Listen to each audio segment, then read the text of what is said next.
Hallelujah. ପ୍ରଭୁ ଯୀଶୁଖ୍ରୀଷ୍ଟଙ୍କ ମଧୁର ନାମରେ ସମସ୍ତଙ୍କୁ ପ୍ରେଜ୍ ଦ ଲର୍ଡ। ମୋ ପ୍ରିୟ ଭାଇ ଭଉଣୀମାନେ ସମସ୍ତଙ୍କୁ ପ୍ରଭୁ ଯୀଶୁଖ୍ରୀଷ୍ଟଙ୍କ ନାମରେ ଆଉ ପ୍ରଭୁଙ୍କ ବାକ୍ୟ ଶୁଣିବା ନିମନ୍ତେ ଆହ୍ୱାନ କରୁଅଛି। ଆଉ ବର୍ତ୍ତମାନ ଆମେମାନେ ଦେଖିବା ଆମମାନଙ୍କ ଜୀବନରେ ଆମେ ପ୍ରଭୁ ଯୀଶୁଖ୍ରୀଷ୍ଟଙ୍କୁ ପରିତ୍ରାଣକର୍ତ୍ତା ରୂପେ ଗ୍ରହଣ କରିଅଛୁ। ପରିତ୍ରାଣ କେଉଁ ପ୍ରକାର ପାଇହେବ, ପରିତ୍ରାଣ କ'ଣ କଲେ ପାଇହେବ, ସେ ବିଷୟ ଆମେମାନେ କିଛି ସମୟ ଆଲୋଚନା କରିବା। ହାଲେଲୁୟା। ପରିତ୍ରାଣ ପାଇବା ଲୋକ ଯେ କେହି ପରିତ୍ରାଣ ପାଇଛି, ପ୍ରଭୁ ଯୀଶୁଖ୍ରୀଷ୍ଟଙ୍କୁ ତ୍ରାଣକର୍ତ୍ତା ଭାବେ ଗ୍ରହଣ କରିଅଛି, ସେ ଆଜ୍ଞା ପାଳନ କରେ କି? ହାଲେଲୁୟା। ଅନେକ ଲୋକମାନେ ଅଛନ୍ତି, ସେମାନେ ଆଜ୍ଞା ପାଳନ କରିବା ନାହିଁ ବୋଲି କହନ୍ତି। ହାଲେଲୁୟା। ଆଜ୍ଞା ମାନେ କ'ଣ? ସେମାନେ ପ୍ରଥମେ ବିବେଚନା କରନ୍ତୁ, ସେମାନେ ପ୍ରଥମେ ଜାଣନ୍ତୁ ଯେ ଆଜ୍ଞା ମାନେ କ'ଣ। ଆଜ୍ଞା ପାଳନ କଲେ ପରିତ୍ରାଣ ପାଇ ହୁଏ କି? ହାଲେଲୁୟା। ମୁଁ ତୁମମାନଙ୍କୁ କହିବାକୁ ଚାହେଁ, ମୋର ପ୍ରିୟ ଲୋକମାନେ, ଆଜ୍ଞା ପାଳନ କର ବୋଲି ପ୍ରଭୁ ଯୀଶୁ ନିଜେ କହିଅଛନ୍ତି। ହାଲେଲୁୟା। କିନ୍ତୁ 10 ଆଜ୍ଞା ପାଳନ କରିବା ଦ୍ୱାରା ଆପଣମାନେ ପରିତ୍ରାଣ ପାଇବେ ନାହିଁ। 10 ଆଜ୍ଞା ପାଳନ କରିବା ଦ୍ୱାରା ପରିତ୍ରାଣ ଆସେ ନାହିଁ। 10 ଆଜ୍ଞା ପାଳନ କରିବା ଦ୍ୱାରା ପରିତ୍ରାଣ ଆସେ ନାହିଁ।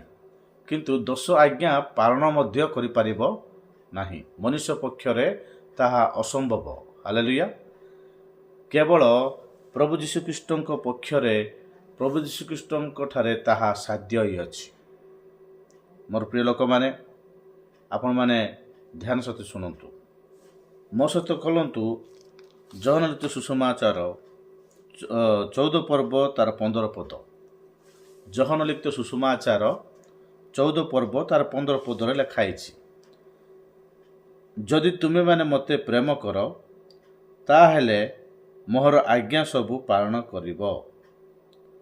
ଆଉ ମୁଁ ପିତାଙ୍କୁ ଅନୁରୋଧ କରିବି, ପୁଣି ତୁମମାନଙ୍କ ସାଙ୍ଗରେ ଚିରକାଳ ରହିବା ନିମନ୍ତେ ସେ ତୁମମାନଙ୍କୁ ଆଉ ଜଣେ ସାହାଯ୍ୟକାରୀଙ୍କୁ ଅର୍ଥାତ୍ ସେହି ସତ୍ୟମୟ ଆତ୍ମାଙ୍କୁ ଦେବେ। ଜଗତ ତାହାଙ୍କୁ ଗ୍ରହଣ କରିପାରେ ନାହିଁ, କାରଣ ଜଗତ ତାହାଙ୍କୁ ଦେଖେ ନାହିଁ କିମ୍ବା ଜାଣେ ନାହିଁ। ଏ ଜାଗାରେ ଲେଖା ହେଇଛି, ପ୍ରଭୁ ଯୀଶୁ କହୁଅଛନ୍ତି, ମୋହର ଆଜ୍ଞା ସବୁ ପାଳନ କର। ହାଲେଲୁୟା। କ'ଣ କହୁଅଛନ୍ତି? ପ୍ରଭୁ ଯୀଶୁଖ୍ରୀଷ୍ଟଙ୍କର ଆଜ୍ଞା ସବୁ ପାଳନ କର। ପ୍ରଭୁ ଯୀଶୁଖ୍ରୀଷ୍ଟଙ୍କର ଆଜ୍ଞା କ'ଣ, ତାହା ଆମେମାନେ ଅଳ୍ପ ସମୟ ଆଲୋଚନା କରିବା। ହାଲେଲୁୟା। ମାର୍ଥିନ ଲିଖିତ ସୁସମାଚାର 5 ପର୍ବ ତାର 17 ପଦ ଆମେମାନେ ଦେଖିବା।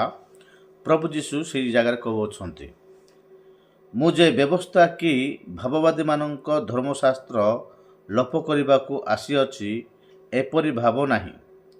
ଲୋପ କରିବାକୁ ଆସିନାହିଁ, ବରଂ ସଫଳ କରିବାକୁ ଆସିଅଛି। ହାଲେଲୁୟା। ମୋର ପ୍ରିୟ ଲୋକମାନେ, ପ୍ରଭୁ ଯୀଶୁ ବ୍ୟବସ୍ଥାକୁ ଏଠି ଉପସ୍ଥାପନ କରୁଅଛନ୍ତି। ହାଲେଲୁୟା। ବ୍ୟବସ୍ଥାକୁ କ'ଣ କରୁଛନ୍ତି? ପ୍ରଭୁ ଉପସ୍ଥାପନ କରୁଅଛନ୍ତି। ଭାବବାଦୀମାନଙ୍କର ବ୍ୟବସ୍ଥା ବା ଧର୍ମଶାସ୍ତ୍ର, ଭାବବାଦୀମାନେ ବୋଲି କହିଲେ ମଶାଙ୍କ ଠାରୁ ଆରମ୍ଭ କରି,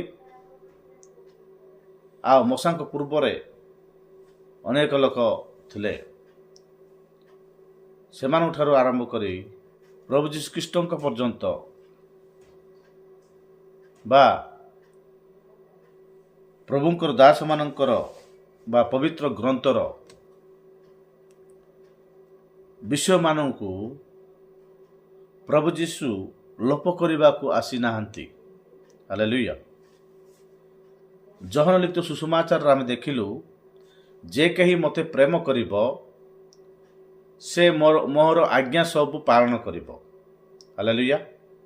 ମୋର ପ୍ରିୟ ଲୋକମାନେ, ଆପଣମାନଙ୍କୁ ମୁଁ କହିବାକୁ ଚାହେଁ, ଆପଣମାନେ ପ୍ରଭୁ ଯୀଶୁଖ୍ରୀଷ୍ଟଙ୍କୁ ପ୍ରେମ କରୁଅଛନ୍ତି କି? ଆପଣମାନେ ପ୍ରଭୁ ଯୀଶୁଖ୍ରୀଷ୍ଟଙ୍କୁ ତ୍ରାଣକର୍ତ୍ତା ଭାବରେ ଗ୍ରହଣ କରିଅଛନ୍ତି କି? ଯଦି କରିଅଛନ୍ତି ତାହେଲେ ପ୍ରଭୁ କହନ୍ତି ସେ ମୋର ଆଜ୍ଞା ସବୁ ପାଳନ କରିବ। ଯେହେତୁ ଯେ ମୋତେ ପ୍ରେମ କରିବ ସେ ହିଁ ମୋର ଆଜ୍ଞା ପାଳନ କରିପାରିବ। ହାଲେଲୁୟା। ତେଣୁ ଅନେକ ଲୋକ ଭ୍ରାନ୍ତ ଭାବରେ ଆଉ ନିଜକୁ ଧାର୍ମିକତା ଭାବରେ ଦେଖାଇବା ପାଇଁ ସେମାନେ ବ୍ୟବସ୍ଥାକୁ ଆଉ ତୁଚ୍ଛ ଜ୍ଞାନ କରନ୍ତି। ପ୍ରଭୁ ଯୀଶୁଖ୍ରୀଷ୍ଟ ଇନଡାଇରେକ୍ଟଲି ମାନେ ବିଶେଷ କରି ପ୍ରଭୁ ଯୀଶୁଖ୍ରୀଷ୍ଟ କ'ଣ କହୁଅଛନ୍ତି ବୋଲି କହିଲେ, ପରମେଶ୍ୱରଙ୍କର ଆଜ୍ଞା ସବୁ ବା ମୋର ଆଜ୍ଞା ସବୁ, ମୋର ପ୍ରଭୁ ଯୀଶୁଖ୍ରୀଷ୍ଟଙ୍କୁ ଯେଉଁମାନେ ବିଶ୍ୱାସ କରନ୍ତି ଏବଂ ତାଙ୍କୁ ଯେଉଁମାନେ ପ୍ରେମ କରନ୍ତି ସେମାନେ ପରମେଶ୍ୱରଙ୍କୁ ପ୍ରେମ କରନ୍ତି। ହାଲେଲୁୟା।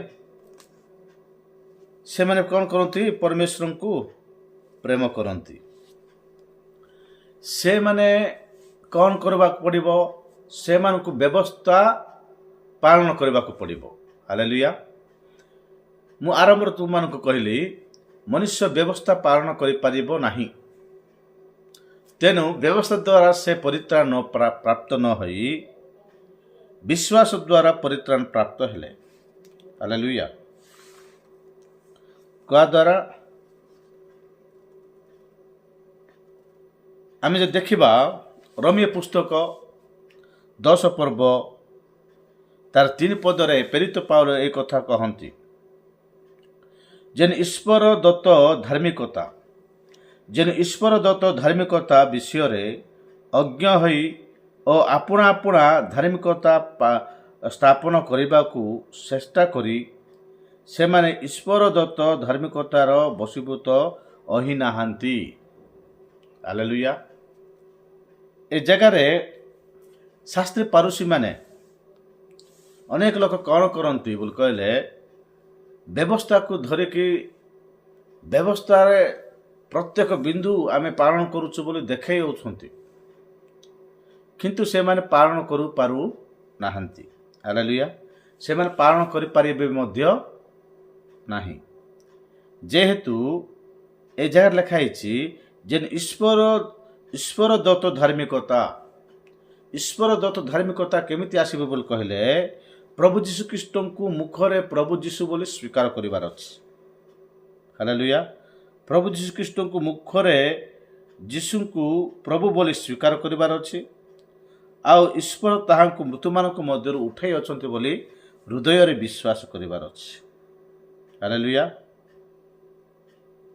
ହୃଦୟରେ ବିଶ୍ୱାସ କଲା ପରେ, ପ୍ରଭୁ ଯୀଶୁ ମରିକିରି ଉଠି ଅଛନ୍ତି ବୋଲି ହୃଦୟରେ ବିଶ୍ୱାସ କଲା ପରେ ସେ ପରିତ୍ରାଣ ପ୍ରାପ୍ତ ହେବ ବୋଲି ଲେଖା ହେଇଛି। ହାଲେଲୁୟା। କାରଣ ଧାର୍ମିକତା ନିମନ୍ତେ ମନୁଷ୍ୟ ହୃଦୟରେ ବିଶ୍ୱାସ କରେ ଓ ପରିତ୍ରାଣ ପ୍ରାପ୍ତ ନିମନ୍ତେ ମୁଖରେ ସ୍ୱୀକାର କରେ। ପ୍ରେଜ୍ ଦ ଲର୍ଡ। ଏହି ପ୍ରଭୁ ଯେ କି ମୃତ୍ୟୁମାନଙ୍କ ମଧ୍ୟରୁ ଉଠି ଅଛନ୍ତି, ସେହି ପ୍ରଭୁ ମୋର ତ୍ରାଣକର୍ତ୍ତା ବୋଲି ସେ କ'ଣ କରିବ? ଧାର୍ମିକତା ପ୍ରାପ୍ତ ହେବା ନିମନ୍ତେ ସେ ହୃଦୟରେ ବିଶ୍ୱାସ କରିବ, ପରିତ୍ରାଣ ପ୍ରାପ୍ତ ହେବା ନିମନ୍ତେ ମୁଖରେ ସ୍ୱୀକାର କରିବ। ହାଲେଲୁୟା। ହେଲେ ଏ ଶାସ୍ତ୍ରୀ ପାରୁଷୀମାନେ କ'ଣ କରୁଅଛନ୍ତି ବୋଲି କହିଲେ, ସେମାନେ ନିଜର ଧାର୍ମିକତାକୁ ଉପସ୍ଥାପନ କରୁଅଛନ୍ତି। ସେ ଲେଖା ହେଇଛି, ଦେଖନ୍ତୁ, ଯେ ଈଶ୍ୱର ଦତ୍ତ ଧାର୍ମିକତା ବିଷୟରେ ଅଜ୍ଞ ହୋଇ, କ'ଣ ହୋଇ? ଅଜ୍ଞ ହୋଇ ବୋଲେ ନ ଜାଣିକିରି ଈଶ୍ୱର ଦେଉଥିବା ଈଶ୍ୱର ଯୀଶୁଖ୍ରୀଷ୍ଟଙ୍କୁ ବିଶ୍ୱାସ କରିବା ଦ୍ୱାରା ଆଉ ପରମେଶ୍ୱରଙ୍କର ଆଜ୍ଞା ପାଳନ କରିବା ଦ୍ୱାରା ଆଉ ଧାର୍ମିକ ଗଣିତ ହେବାକୁ କହୁଅଛନ୍ତି, ବା ଯୀଶୁଖ୍ରୀଷ୍ଟଙ୍କର ଆଜ୍ଞା ସବୁ ପାଳନ କରିବା ଦ୍ୱାରା ଧାର୍ମିକ ଗଣିତ ହୋଇପାରିବ। ଯୀଶୁ କାହାକୁ ପ୍ରେମ କରୁଥିଲେ? ପରମେଶ୍ୱରଙ୍କୁ। परमेश्वरଙ୍କୁ ଯେଉଁମାନେ ପ୍ରେମ କରିବେ ଯୀଶୁଙ୍କୁ ସେ ପ୍ରେମ କରିବ। ଯୀଶୁଙ୍କୁ ଯିଏ ପ୍ରେମ କରିବ ପରମେଶ୍ୱରଙ୍କୁ ସେ ପ୍ରେମ କରିବ। ପରମେଶ୍ୱରଙ୍କୁ ଯୀଶୁଙ୍କୁ ଯେଉଁମାନେ ପ୍ରେମ କରିବେ ଆଉ ତାଙ୍କୁ ବିଶ୍ୱାସ କରୁଥିବା ଲୋକମାନଙ୍କୁ ମଧ୍ୟ ପ୍ରେମ କରିବେ। ହାଲେଲୁୟା। ହେଲେ ସେ ପ୍ରେମ କରିବା ଲୋକମାନେ କ'ଣ କରିବେ? ପରମେଶ୍ୱରଙ୍କର ଆଜ୍ଞା ପାଳନ କରିବେ। ପୁରା ସିମ୍ପଲ, ମାନେ ପୁରା ସହଜ ସେଟା। ଆପଣ ବହୁତ ଗଭୀର ବୋଲି ଭାବନ୍ତୁ ନାହିଁ। ଆଜ୍ଞା ପାଳନ କର। ଆଜ୍ଞା ନ ପାଳନ କଲେ ଆଉ ପରମେଶ୍ୱରକୁ ତୁମେ କେମିତି ପ୍ରେମ କରୁଛ ବୋଲି ଆମେ ଜାଣିବା। ହାଲେଲୁୟା। ତୁମେ ଯଦି ଆଜ୍ଞା ପାଳନ କରିବ ନାହିଁ ତାହେଲେ ତୁମେ ପରମେଶ୍ୱରଙ୍କୁ ପ୍ରେମ କରୁନ। କାରଣ ସେ କହୁଛନ୍ତି, এই କଥା ଟିକେ ଛିଣ୍ଡେଇ ଦେବା। ଏ ଜାଗାରେ କ'ଣ ଲେଖା ହେଇଛି ବୋଲେ 10:3 ପରମେଶ୍ୱର ଦେଉଥିବା ଧାର୍ମିକତାକୁ ତୁମେ କ'ଣ କରୁଛ? ଜାଣି ନ ପାରି, ଚିହ୍ନି ନ ପାରି ଅଜ୍ଞ ହେଇଯାଇଛ। ଆପଣା ଆପଣା ଧାର୍ମିକତା ସ୍ଥାପନ କରିବାକୁ ଚେଷ୍ଟା କରୁଅଛ। ହାଲେଲୁୟା। ଆପଣା ଆପଣା ଧାର୍ମିକତା, ଦେଖାଣିଆ ଧାର୍ମିକତା, ଲୋକ ଦେଖାଣିଆ ଧାର୍ମିକତା ଯାକ ତୁମେମାନେ ସ୍ଥାପନ କରି ପରମେଶ୍ୱର ଦେଇଥିବା ଧାର୍ମିକତାକୁ ଭୁଲି ଯାଉଅଛ। ଯାହାଫଳରେ ତୁମେମାନେ ଆଉ ବ୍ୟବସ୍ଥାକୁ ଧରିକି ବ୍ୟବସ୍ଥା ଆମେ ପାଳନ କରୁଛୁ ବୋଲି ଭାବିକି ତୁମେମାନେ ଅଜ୍ଞ ହେଇଯାଉଛ। ହାଲେଲୁୟା। ସେମାନେ ଈଶ୍ୱରଙ୍କ ଧାର୍ମିକତାର ବଶୀଭୂତ ହୋଇନାହାନ୍ତି। ଈଶ୍ୱରଙ୍କର ଧାର୍ମିକତା, ଯେଉଁ ଧାର୍ମିକତା ପ୍ରଭୁ ଯୀଶୁଖ୍ରୀଷ୍ଟଙ୍କୁ ବିଶ୍ୱାସ କରିବା ଦ୍ୱାରା ମିଳିଥାଏ, ସେହି ଧାର୍ମିକତା ଉପରେ ଏମାନେ ବିଶ୍ୱାସ କରୁନାହାନ୍ତି। ସେଠି ଲେଖା ହେଇଛି, କାରଣ ପ୍ରତ୍ୟେକ ବିଶ୍ୱାସୀ ପକ୍ଷରେ ଧାର୍ମିକ ଗଣିତ ହେବା ନିମନ୍ତେ ଖ୍ରୀଷ୍ଟ ବ୍ୟବସ୍ଥାର ଶେଷ ଅଟନ୍ତି। ହାଲେଲୁୟା। ଖ୍ରୀଷ୍ଟ ବ୍ୟବସ୍ଥାର ଶେଷ। ସେ ତାର ଅର୍ଥ କ'ଣ ବୋଲି କହିଲେ, ଖ୍ରୀଷ୍ଟଙ୍କୁ ବିଶ୍ୱାସ କରିବା ଦ୍ୱାରା ମନୁଷ୍ୟ ପ୍ରତ୍ୟେକ ବିଶ୍ୱାସୀ ଧାର୍ମିକତା ପ୍ରାପ୍ତ ହୋଇପାରିବ। ହାଲେଲୁୟା। ତେଣୁ ପୁରା କାଟିକିରି କହିଦେଇଛନ୍ତି ଏ ଜାଗାରେ, ଖ୍ରୀଷ୍ଟ ବ୍ୟବସ୍ଥାର ଶେଷ ଅଟନ୍ତି। ତୁମେ ଯେତିକି ଧାର୍ମିକତା ମାନେ ଯେତିକି ବ୍ୟବସ୍ଥା ପାଳନ କଲେ ମଧ୍ୟ ତୁମେ 10 ଆଜ୍ଞା ପୁରା ପାଳନ କରୁଛି ବୋଲି ଭାବିଲେ ମଧ୍ୟ ଶେଷରେ ଗୋଟିଏ ଆଜ୍ଞା କ'ଣ ବୋଲି କହିଲେ, ଯୀଶୁଙ୍କର ଆଜ୍ଞା।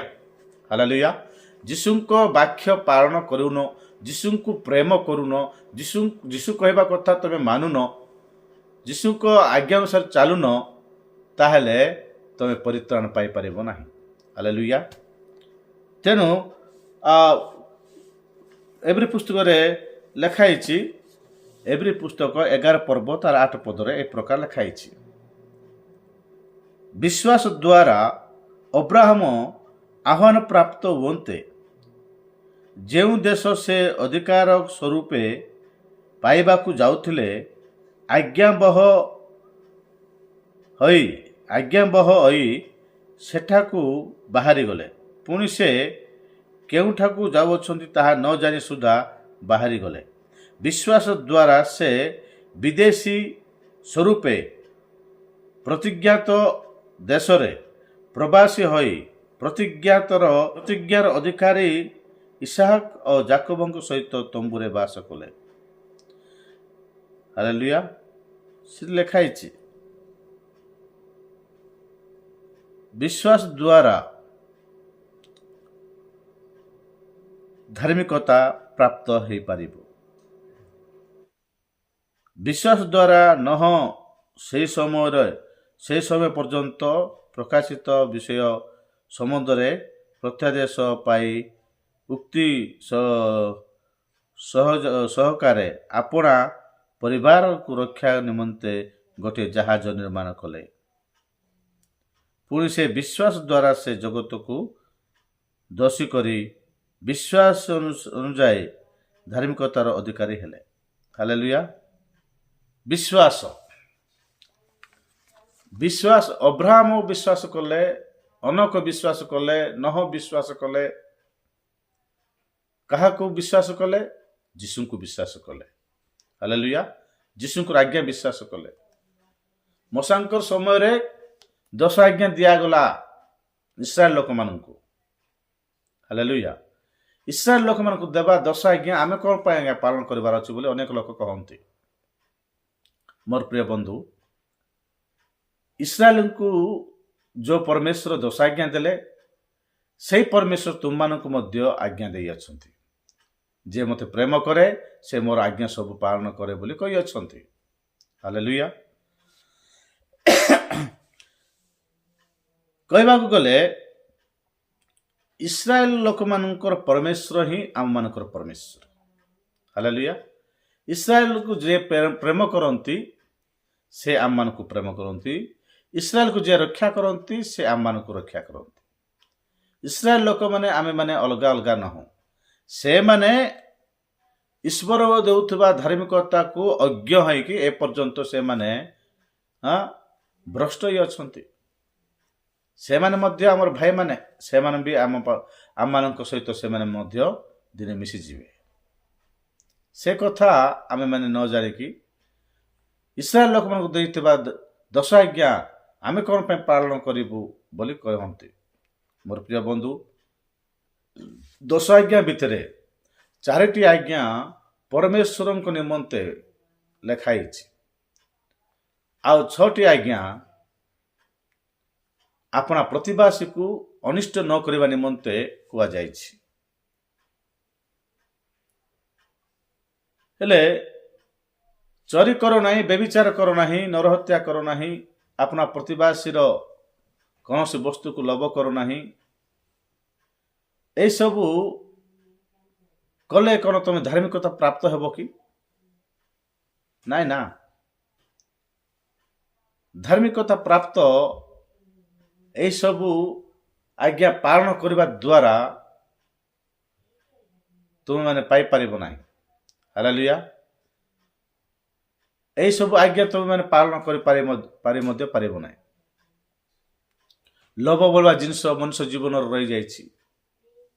କ୍ରୋଧ ବୋଲବା ଜିନିଷ ରହିଯାଇଛି। ହିଂସା, କୁଟ, କପଟ ଏସବୁକୁ ପ୍ରଭୁ ଯୀଶୁ ହିଁ ଶେଷ। ହାଲେଲୁୟା। ଆପଣା ପ୍ରତିବାସୀକୁ ଆତ୍ମତୁଲ୍ୟ ପ୍ରେମ କର ବୋଲି କହିଲେ ଆଜିର ଖ୍ରୀଷ୍ଟିଆନ ସମାଜ ଆପଣ ପ୍ରତିବାସୀକୁ ଆତ୍ମତୁଲ୍ୟ ପ୍ରେମ କରୁଛି କି? ଯଦି କରୁନ ତାହେଲେ ଆଜି ତୁମମାନଙ୍କ ନିମନ୍ତେ ସୁଯୋଗ ଅଛି। ସମସ୍ତ ବ୍ୟବସ୍ଥାର ଶେଷ ଅଟନ୍ତି ଯୀଶୁ। ତାହାଙ୍କୁ ବିଶ୍ୱାସ କରିବା ଦ୍ୱାରା, ତାହାଙ୍କୁ ମୁଖରେ ପ୍ରଭୁ ବୋଲି ସ୍ୱୀକାର କରିବା ଦ୍ୱାରା, ସେ ମୃତ୍ୟୁମାନଙ୍କ ମଧ୍ୟରୁ ଉଠିଅଛନ୍ତି ବୋଲି ହୃଦୟରେ ବିଶ୍ୱାସ କରିବା ଦ୍ୱାରା ତୁମେମାନେ ପରିତ୍ରାଣ ପ୍ରାପ୍ତ ହୋଇଅଛ। ହାଲେଲୁୟା। ଅବ୍ରାହମ ବିଶ୍ୱାସ କଲେ, ଯାକୋବ ବିଶ୍ୱାସ କଲେ, ଇସାକୁ ବିଶ୍ୱାସ କଲେ, ଅନକ ବିଶ୍ୱାସ କଲେ, ବ୍ୟବସ୍ଥା ଶାସ୍ତ୍ରଜ୍ଞ ଭାବବାଦୀ ମାନେ ସମସ୍ତେ ପ୍ରଭୁ ଯୀଶୁ ଖ୍ରୀଷ୍ଟଙ୍କୁ ବିଶ୍ୱାସ କଲେ। ଆଉ ତମେ ଆଉ ମୁଁ କ'ଣ ପାଇଁ ବିଶ୍ୱାସ କରିବା ନାହିଁ? ହାଲେଲୁୟା। ପ୍ରଭୁଙ୍କୁ ଯଦି ଆମେ ପ୍ରେମ କରୁଛୁ ତାହେଲେ ନିଶ୍ଚିତ ଭାବରେ ବିଶ୍ୱାସ କରିବା। ପ୍ରଭୁ ଦେଇଥିବା ଆଜ୍ଞା ଗୁଡ଼ାକ ଆମେ ପାଳନ କରିବା। ତାହା ଯଦି ଆମେ ପାଳନ କରିବା ନାହିଁ, ପ୍ରଭୁ ଯୀଶୁ ଖ୍ରୀଷ୍ଟଙ୍କୁ ବିଶ୍ୱାସ କରିଥିବା ଲୋକମାନେ ଆମେମାନେ ଆମମାନଙ୍କ ପ୍ରଭୁ ଯୀଶୁ ଖ୍ରୀଷ୍ଟ କହିବା କଥା, ପରମେଶ୍ୱର କହିବା କଥା, ଯାତ୍ରା ପୁସ୍ତକ 20:3 ପ୍ରଭୁ କହିଛନ୍ତି, ପରମେଶ୍ୱର କହିଛନ୍ତି, ଆମ୍ଭ ସାକ୍ଷାତରେ ତୁମର ଆଉ କୌଣସି ଦେବତା ହେବ ନାହିଁ ବୋଲି କହିଲେ। ହାଲେଲୁୟା। କାହା ସାକ୍ଷାତରେ? ପରମେଶ୍ୱରଙ୍କ ସାକ୍ଷାତରେ ଆଉ କୌଣସି ଦେବତା ହେବ ନାହିଁ। ଆଉ କୌଣସି ଦେବତା ହେବାକୁ ହେବ ନାହିଁ। ପରମେଶ୍ୱର ହିଁ ପରମେଶ୍ୱର। ସେ ମାନବ ରୂପ ଧାରଣ କଲେ। ତାହାଙ୍କୁ ଆମେ ବିଶ୍ୱାସ କରିବା ଦ୍ୱାରା ପରିତ୍ରାଣ ପ୍ରାପ୍ତ ହେବୁ। ହାଲେଲୁୟା। ତୁମେ ଆପଣା ନିମନ୍ତେ କୌଣସି ଖୋଦିତ ପ୍ରତିମା ନିର୍ମାଣ କରିବ ନାହିଁ, କି ଉପରସ୍ଥ ସ୍ୱର୍ଗରେ, କି ନିଚସ୍ଥ ପୃଥିବୀରେ,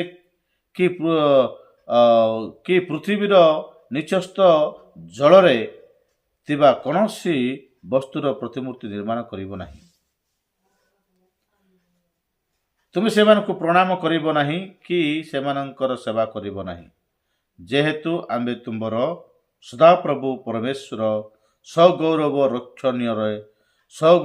ରକ୍ଷଣରେ ଉଦ୍ଯୋଗୀ ପରମେଶ୍ୱର ଅଟୁ। ପୁଣି ଯେଉଁମାନେ ଆମ୍ଭକୁ ଘୃଣା କରନ୍ତି ଆମ୍ଭେ ସେମାନଙ୍କୁ ତୃତୀୟ ଓ ଚତୁର୍ଥ ବଂଶ ପୁରୁଷ ପର୍ଯ୍ୟନ୍ତ ସନ୍ତାନମାନଙ୍କ ଉପରେ ପିତୃକ ଅପରାଧର ପ୍ରତିଫଳ ଦାତା। ମାତ୍ର ଯେଉଁମାନେ ଆମକୁ ପ୍ରେମ କରନ୍ତି ଆମ୍ଭର ଆଜ୍ଞା ପାଳନ କରନ୍ତି ଆମ୍ଭେ ସେମାନଙ୍କର ସହସ୍ର ପୁରୁଷ ପର୍ଯ୍ୟନ୍ତ ଦୟାକାରୀ। ହାଲେଲୁୟା। ତୁମ୍ଭେ ଆପଣା ସଦାପ୍ରଭୁ ପରମେଶ୍ୱରଙ୍କ ନାମ ମିଥ୍ୟାରେ ନେବ ନାହିଁ। ଯେହେତୁ ଯେ କେହି ତାହାଙ୍କର ନାମ ମିଥ୍ୟାରେ ନିହେ ସଦାପ୍ରଭୁ ତାହାକୁ ନିରପରାଧ ଗଣନା କରିବେ ନାହିଁ। ସଦାପ୍ରଭୁ ପରମେଶ୍ୱର ତାହାକୁ ନିରପରାଧ ଗଣନା କରିବେ ନାହିଁ। ହାଲେଲୁୟା। ମୋର ପ୍ରିୟ ଲୋକମାନେ, ଏ ଦଶାଜ୍ଞା ବିଷୟରେ ଆପଣମାନଙ୍କୁ ସ୍ପଷ୍ଟ ଭାବରେ ମୁଁ ଆସନ୍ତା ଦିନମାନଙ୍କରେ ଜଣାଇବି। ମୋର ପ୍ରିୟ ଲୋକମାନେ, ଆଉ ପ୍ରଭୁ ଆମମାନଙ୍କୁ ଆଶୀର୍ବାଦ କରନ୍ତୁ। ଆଜିର ବାକ୍ୟ ଅନୁସାରେ ଆମେମାନେ ପ୍ରଭୁଙ୍କ ନିକଟରେ ଆଉ ଜୀବନଯାପନ କରିବା, ପରିତ୍ରାଣ ପ୍ରାପ୍ତ ହେବା ପାଇଁ ପ୍ରଭୁ ଯୀଶୁ ହିଁ ବ୍ୟବସ୍ଥାର ଶେଷ ଅଟନ୍ତି। ପ୍ରଭୁ ଯୀଶୁ ବ୍ୟବସ୍ଥା ଲୋପ କରିବାକୁ ଆସିନାହାନ୍ତି, କିନ୍ତୁ ତୈଁର ଉଚ୍ଚତା ନିଚତା ଯେଉଁ ମାନେ ବିଷୟ ଗୁଡ଼ାକୁ ସେ ସରଳ କରିବା ପାଇଁ ଆସିଅଛନ୍ତି। ହାଲେଲୁୟା। ତେଣୁ ସେ ପ୍ରଭୁଙ୍କୁ ଆମେ ବିଶ୍ୱାସ କରିଛୁ। ସେ ପ୍ରଭୁଙ୍କୁ ବିଶ୍ୱାସ କରିବା ଦ୍ୱାରା ସିଧାସଳଖ ପରମେଶ୍ୱରଙ୍କ ଦତ୍ତ ଧାର୍ମିକତା ଆମେ ପ୍ରାପ୍ତ ହୋଇଅଛୁ। ହାଲେଲୁୟା। ପ୍ରଭୁ ଏ ପଠିତ ବାକ୍ୟ ଦେଇ ଆମ ସମସ୍ତଙ୍କୁ ଆଶୀର୍ବାଦ କରନ୍ତୁ। ଆମେନ୍। ପ୍ରାର୍ଥନା କରିବା। ସର୍ବଶକ୍ତିମାନ ଜୀବନ୍ତ ସଦା ପ୍ରଭୁ ଆଶ୍ଚର୍ଯ୍ୟ ପରାକ୍ରାନ୍ତ ପରମେଶ୍ୱର, ଆମେ ତୁମକୁ ଧନ୍ୟବାଦ କରୁଛୁ। ଆଜିର ବାକ୍ୟ ଅନୁସାରେ ପ୍ରଭୁ ତୁମ ଲୋକମାନଙ୍କ ଜୀବନରେ ତୁମେ ଆଶ୍ଚର୍ଯ୍ୟ କର୍ମ କର ବୋଲି ମହିମା ଗୌରବ ପ୍ରଶଂସା ପୂଜା ତୁମକୁ ଦେଇ ଯୀଶୁଙ୍କ ନାମରେ ପ୍ରାର୍ଥନା କଲି ପ୍ରଭୁ। ଆମେନ୍। ପ୍ରେଜ୍ ଦ ଲର୍ଡ।